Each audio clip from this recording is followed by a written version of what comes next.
Hey ஃபோடிஸ், welcome to liveloveloverecipes.com. இன்றைக்கி நம்ம சேனலில் நம்ம பார்க்க போகிற ரெசிபி என்னன்னு பார்த்தீங்கன்னா, ஒரு சூப்பரான ரொம்ப ஈஸியான மிளகாய் கிள்ளி போட்ட சாம்பார் தான். இந்த சாம்பார் ரெசிப்பியை வீட்டில் ஈஸியாக நம்மளால் செஞ்சிட முடியும். அண்ட் இந்த ரெசிபிக்கு சாம்பார் பவுடர்லாம் எதுவுமே தேவையில்லை.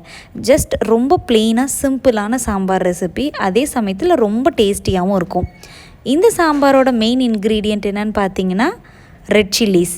ஸோ அது மட்டும் இருந்தாலே போதும், நம்ம ஈஸியாக இந்த சாம்பார் ரெசிபியை செஞ்சிடலாம். வாங்க இப்போ எப்படி செய்யலான்றதை பார்ப்போம். ஃபர்ஸ்ட் இதுக்கு நம்ம ஒரு ப்ரெஷர் குக்கரில் துவரம்பருப்பை ஆட் பண்ணிக்கணும். இன்றைக்கி நான் ப்ரிப்பேர் பண்ணியிருக்கிறது ஒரு 3 பேர்த்துக்கு தேவையான அளவுக்கு உள்ள சாம்பார் தான். ஸோ அதுக்கு தகுந்த மாதிரி இன்க்ரீடியன்ஸ் தான் நான் ஆட் பண்ணியிருக்கேன். இன்கேஸ் நீங்கள் அதிகமாகவோ கம்மியாகவோ செய்யணும் அப்படின்னா கூட்டி குறைச்சி இன்க்ரீடியன்ஸை ஆட் பண்ணிக்கோங்க. இப்போது ஒரு 30 to 40 கிராம்ஸ் அளவுக்கு துவரம்பருப்பை ஆட் பண்ணியாச்சு. இப்போது இந்த பருப்பு வேகிறதுக்கு தேவையான அளவுக்கு வாட்டரை ஆட் பண்ணிக்கலாம். ரொம்ப அதிகமாக தண்ணி ஊற்றுனீங்க அப்படின்னா விசில் வரும்போது குக்கர்லேருந்து அப்படியே பொங்கி வெளியில் வந்துடும். ஸோ மீடியமான அளவுக்கு தண்ணி ஆட் பண்ணி ஒரு 1/4 டீஸ்பூன் அளவுக்கு மஞ்சள் பொடியையும் ஆட் பண்ணிக்கலாம்.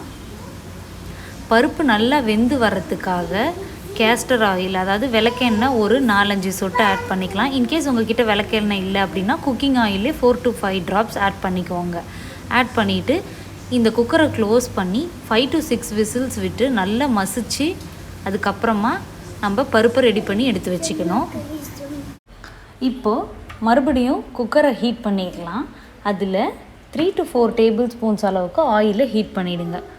ஆயில் நல்லா சூடாகணும். சூடானதுக்கப்புறமா 1 டீஸ்பூன் கடுகு உளுந்தம்பருப்பை பொரிய விடணும். இப்போது கடுகு உளுந்தம்பருப்பு நல்லா பொரிஞ்சதுக்கப்புறமா கொஞ்சமாக பெருங்காய பவுடர் சேர்த்துக்கலாம். கூடவே காரத்துக்கு நான் 4 வரமிளகாயும் 1 பச்சை மிளகாயும் கீரி ஆட் பண்ணியிருக்கேன். இதை நல்லா சாட்டே பண்ணிக்கலாம். ஒரு மீடியம் ஃப்ளேம்லேயே வச்சு குக் பண்ணுங்கள். Red chillies கருப்பாயிடக்கூடாது. கரிஞ்சிருச்சுன்னா அதோட வாசனை டிஃப்ரெண்ட் ஆகிடும். இப்போது ஒரு 10 சின்ன வெங்காயத்தை இந்த மாதிரி ஒன்றும் பாதியமாக வெட்டி அதையும் ஆட் பண்ணிக்கோங்க. கூடவே கருவேப்பிலை கொத்தமல்லியும் ஆட் பண்ணி நல்லா சாட்டே பண்ணிக்கலாம். இப்போ இதெல்லாம் சாட்டே ஆகிட்டு இருக்கும்போதே நம்ம ஒரு பெரிய சைஸ் தக்காளியை நான் சாப் பண்ணி வச்சுருக்கிறேன். சும்மா ரஃபாக சாப் பண்ணாலே போதும்.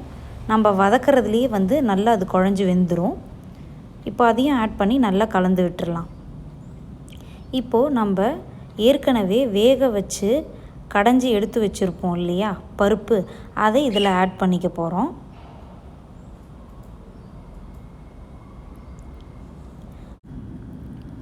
இப்போது எல்லாத்தையும் ஒரு தடவை நல்லா கலந்து விட்டுட்டு இந்த சாம்பாருக்கு தேவையான அளவுக்கு தண்ணியும் ஆட் பண்ணிக்கணும்.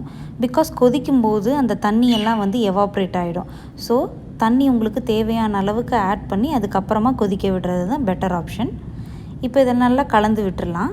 இப்போது 1 டீஸ்பூன் அளவுக்கு நான் புளி பேஸ்ட் ஆட் பண்ணியிருக்கேன். இன்கேஸ் உங்கள்கிட்ட புளி பேஸ்ட்டாக இல்லை அப்படின்னா ஒரு குட்டி நெல்லிக்காய் அளவுக்கு புளியை எடுத்து அதை சுடுதண்ணியில் போட்டு ஊற வச்சு நல்லா கரைச்சி வடிகட்டி அதை ஆட் பண்ணிக்கோங்க. ரொம்ப அதிகமாக புளி சேர்த்துறாதீங்க. பிகாஸ் நம்ம ஏற்கனவே ஒரு பெரிய சைஸ் தக்காளி ஆட் பண்ணியிருக்கோம் இல்லையா, அப்புறம் சாம்பார் புளிக்க ஆரம்பிச்சிடும். இப்போ இந்த சாம்பார் ப்ரிப்பரேஷனுக்கு தேவையான சால்ட்டையும் ஆட் பண்ணி நல்லா கலந்து விட்டுருங்க. இந்த சாம்பார் நல்லா கொதி வரணும். இந்த சாம்பாருக்கு நம்ம எதுவும் எக்ஸ்ட்ராவாக பவுடர்ஸ்லாம் ஆட் பண்ண போகிறதில்ல. சாம்பார் பொடி அந்த மாதிரிலாம் ரொம்ப ஈஸியாகவே செஞ்சு முடிச்சிடலாம். இந்த சாம்பாரோட மெயின் இன்க்ரீடியண்ட்டே என்னன்னு பார்த்தீங்கன்னா வரமிளகாவும் பச்சை மிளகாவும் தான். இன்கேஸ் உங்களுக்கு பச்சை மிளகா வேண்டாம் அப்படின்னா நீங்கள் வரமிளகா மட்டுமே யூஸ் பண்ணிக்கலாம். இன்னும் எக்ஸ்ட்ராவாக 2 வரமிளகாவை கூட நீங்கள் கிள்ளி தாளிச்சிக்கலாம்.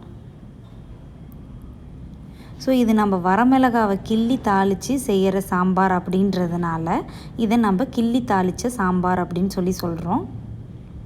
இப்போ சாம்பார் பார்த்திங்கன்னா ரொம்ப நல்லா கொதி வந்துட்டுருக்கு பார்த்திங்களா. இந்த மாதிரி ஒரு 5 to 6 மினிட்ஸ் ஹை ஃப்ளேம்லேயே கொதிக்க விடுங்க. சாம்பார் நல்லா கொதித்து நம்ம ஆட் பண்ண வெங்காயம் தக்காளி இதெல்லாம் நல்லா வெந்து வந்திருக்கும்போது ஃபைனல் ஸ்டேஜில் 1/4 டீஸ்பூன் அளவுக்கு சுகர் ஆர் வெல்லம் ஆட் பண்ணி கலந்து விட்டுட்டு ஃப்ளேம் ஆஃப் பண்ணிட வேண்டிதான். கொத்தமல்லி இலையை தூவிட்டு இதை நீங்கள் பரிமாறிட வேண்டிதான்.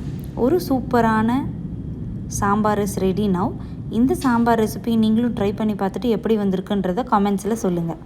இந்த ரெசிபி உங்களுக்கு பிடிச்சிருந்ததுன்னா லைக் பண்ணுங்கள், உங்கள் ஃப்ரெண்ட்ஸ் அண்ட் ரிலேட்டிவ்ஸ் கூட ஷேர் பண்ணுங்கள், அண்ட் மறக்காமல் நம்ம சேனலையும் சப்ஸ்கிரைப் பண்ணுங்கள். தேங்க்ஸ் ஃபார் வாட்சிங்.